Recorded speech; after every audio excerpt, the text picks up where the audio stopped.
వర్షాల కారణంగా దెబ్బతిన్న హన్మకొండ జిల్లా నడికుడి మండలం కంటాత్మకూర్ గ్రామ శివారులో నిర్మాణంలో రోడ్డు అదేవిధంగా పరకాల శివారులో ఉన్న చలివాగు వంతెన్ను జిల్లా కలెక్టర్ పి ప్రావీణ్య సోమవారం పరిశీలించారు. కంటాత్మకూర్ వద్ద ఉన్న వాగులో నుండి వరద ఉధృతంగా పొంగుతుండటంతో దెబ్బతిన్న కాజ్వేను కలెక్టర్ సందర్శించి అక్కడి వంతెన రోడ్డు నిర్మాణానికి సంబంధించిన వివరాలను ఆర్ఎండ్బి ఈఈ సురేష్ బాబు ఇతర అధికారులను కలెక్టర్ అడిగి తెలుసుకున్నారు. వరద ప్రవాహం గురించి అక్కడి పంటలకు సంబంధించిన వివరాలను స్థానిక రైతులు కలెక్టర్కు వివరించారు.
రోజు పర్కాల్ మండల్లో పర్కాల్ నుంచి భూపాల్పల్లి వెళ్ళే నేషనల్ హైవే రోడ్డు ఇన్స్పెక్షన్ చేయడం జరిగింది. ఇక్కడ హెవీ వర్షంతో నిన్న నైట్ ఒక స్టార్టింగ్ పిల్లర్ దగ్గర కొంచెం రోడ్డు కేవిన్ అయింది ఇన్ఫర్మేషన్ వస్తే నిన్న నైట్ ఇంజనీర్స్ ఎన్హెచ్ వాళ్ళ ఇంజనీర్స్ అవ్వచ్చు అండ్ మన లోకల్ తహసీల్దార్ పోలీస్ డిపార్ట్మెంట్ ముగ్గురు కలిసి రోడ్ కార్డన్ ఆఫ్ చేసి అలానే ఒక లేన్లోనే ట్రాఫిక్ మూవ్ అయ్యేలాగా హెవీ వెహికల్స్ కూడా అలౌ చేయకుండా ట్రాఫిక్ కంట్రోల్ చేయడం జరిగింది.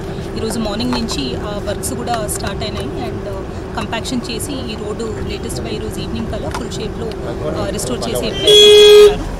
దీంతోపాటు నడికుడ మండల్లో కంటాత్మకూర్ లో లైన్ కాజ్వే ఏదైతే ఉందో అక్కడ డైవర్షన్ రోడ్ ఏదైతే క్రియేట్ చేశారో అది డిస్ట్రాయ్ అయినట్టు ఇన్ఫర్మేషన్ వచ్చింది. అది కూడా ఇన్స్పెక్ట్ చేశాము అండ్ వాటర్ లెవెల్స్ తగ్గిన తర్వాత ఆ రోడ్ వర్క్స్ కూడా కమెన్స్ అవుతాయి అనేది తెలియజేస్తున్నాము.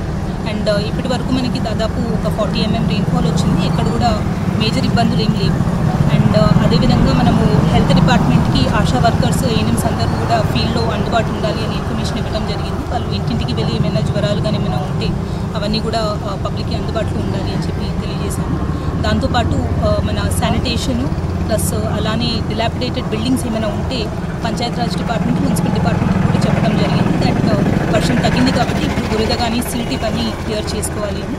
అండ్ ఎవరు కూడా ఇంకా నెక్స్ట్ 2-3 డేస్ కూడా మనకి పాత బిల్డింగ్స్లో ఎవరు ఉండదు అనేది రిక్వెస్ట్ చేస్తున్నాము. ఎందుకంటే తడిగోడలు కూలే అవకాశం ఉంటుంది కాబట్టి ఇంకొక నెక్స్ట్ 72 అవర్స్ వరకు కూడా రిలేటివ్స్ ఇంటి కానీ చుట్టాల ఇంటికి కానీ అట్లా వెళ్ళాలి అని కోరుతున్నాము. అండ్ పంచాయత్ డిపార్ట్మెంట్ నుంచి కూడా ఇదే ప్రయత్నాలు